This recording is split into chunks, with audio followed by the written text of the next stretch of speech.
जब हम अपने आसपास जिंदगी को देखते हैं, जैसे पेड़, इंसान, जानवर, तो लगता है कि जीवन हमेशा से ऐसा ही रहा होगा। लेकिन क्या आपने कभी सोचा है कि धरती पर पहली बार जीवन की शुरुआत कैसे हुई होगी? करोड़ों अरबों साल पहले, जब ना तो इंसान थे, ना पेड़ पौधे और ना ही डीएनए जैसी जटिल व्यवस्था, तब आखिर वो कौन सा पहला रसायन यानी कि केमिकल था जिसने खुद को दोहराना शुरू किया? वैज्ञानिकों का मानना है कि इसका जवाब आरएनए में छिपा हो सकता है, जिसको लेकर एक नई खोज की गई है, जिसे वैज्ञानिक जीवन की शुरुआत समझने की दिशा में अब तक का सबसे बड़ा कदम माना जा रहा है। तो आज साइंस स्पार्क में हम आपको बताएंगे कि यह खोज क्या है, क्यों खास है और कैसे यह हमें जीवन की पहली चिंगारी यानी कि शुरुआत तक पहुंचा सकती है। क्या है वैज्ञानिकों की यह नई खोज? हाल ही में वैज्ञानिक पत्रिका न्यू साइंटिस्ट में प्रकाशित एक रिपोर्ट के मुताबिक वैज्ञानिकों ने ऐसा आरएनए अणु खोज लिया है जो लगभग खुद की कॉपी बनाने में सक्षम है। ब्रिटेन के कैम्ब्रिज स्थित MRC laboratory of molecular biology में वैज्ञानिक फिलिप हॉलिगर और उनकी टीम ने एक छोटा सा आरएनए अणु तैयार किया है, जिसका नाम QT45 रखा गया है। यह सिर्फ 45 न्यूक्लियोटाइड लंबा है। न्यूक्लियोटाइड यानी कि आरएनए के छोटे छोटे निर्माण खंड। वैज्ञानिकों ने शुरुआत में 20, 30 और 40 न्यूक्लियोटाइड लंबी लगभग 1 ट्रिलियन यानी कि 1 लाख करोड़ लगभग अलग अलग रैंडम आरएनए श्रृंखलाएं बनाई। इनमें से 3 ऐसे चुने गए जो छोटे आरएनए टुकड़ों को जोड़ सकते थे। फिर इन तीनों को मिलाकर कई बार बदलाव यानी कि म्यूटेशन और चयन की प्रक्रिया से गुजारा गया। नतीजा था QT45, एक 45 न्यूक्लियोटाइड लंबा आरएनए जो ठंडे और हल्के क्षारीय पानी में अपने पूरक यानी कॉम्प्लीमेंट्री आरएनए स्ट्रैंड की कॉपी बना सकता है और फिर उस कॉपी से खुद की नई प्रति भी बना सकता है। यानी ये आत्म प्रतिलिपि, सेल्फ रिप्लिकेशन की 2 मुख्य प्रक्रियाएं कर सकता है। हालांकि अभी दोनों एक साथ एक ही जगह पर सफल नहीं हुई। ऐसे में अब सवाल आता है कि जीवन की शुरुआत में आरएनए की भूमिका क्यों अहम मानी जाती है? वैज्ञानिकों के बीच आरएनए वर्ल्ड हाइपोथेसिस नाम का विचार 1960 के दशक से मौजूद है। इसके अनुसार जीवन की शुरुआत डीएनए से पहले आरएनए से हुई होगी। आज हमारी कोशिकाओं में डीएनए जानकारी स्टोर करता है और प्रोटीन रासायनिक प्रक्रियाएं कराते हैं, लेकिन आरएनए खास है क्योंकि ये दोनों काम कर सकता है।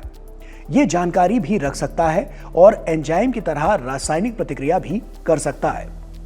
हालांकि आरएनए डीएनए जितना स्थिर नहीं होता, लेकिन उसमें यह अनोखी क्षमता है कि वो खुद को मोड़कर प्रोटीन जैसे एंजाइम बना सकता है। वैज्ञानिक लंबे समय से ऐसे आरएनए की तलाश में थे जो खुद को दोहरा सके, क्योंकि वही जीवन की शुरुआत का पहला कदम माना जाता है। आरएनए क्या है और यह कैसे काम करता है? आरएनए यानी राइबोन्यूक्लिक एसिड हमारे शरीर की हर कोशिका के अंदर पाया जाने वाला एक बेहद महत्वपूर्ण अणु है, जो जीवन की तरह ही काम करने वाली मशीन की तरह काम करता है।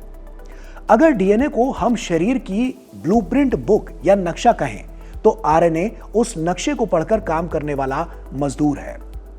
वैज्ञानिकों के अनुसार इंसान की हर कोशिका में करीब 2 मीटर लंबा डीएनए मौजूद होता है, लेकिन वो सीधे काम नहीं करता। वो अपनी जानकारी आरएनए को देता है।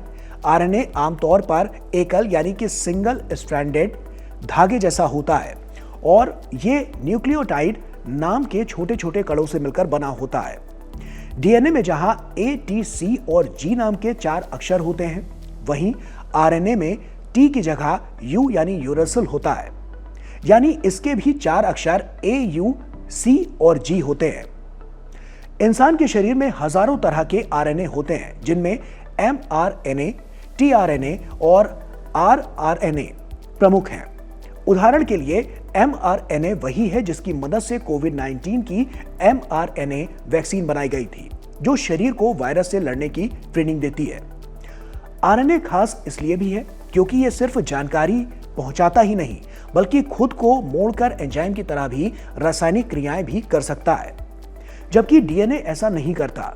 यही वजह है कि वैज्ञानिक मानते हैं कि करीब 3.5 से 4 अरब साल पहले जब जीवन की शुरुआत हुई होगी, तब शायद आरएनए ही पहला अणु था जिसने खुद की नकल बनानी शुरू की और जीवन की नींव रखी। यह खोज इतनी महत्वपूर्ण क्यों है?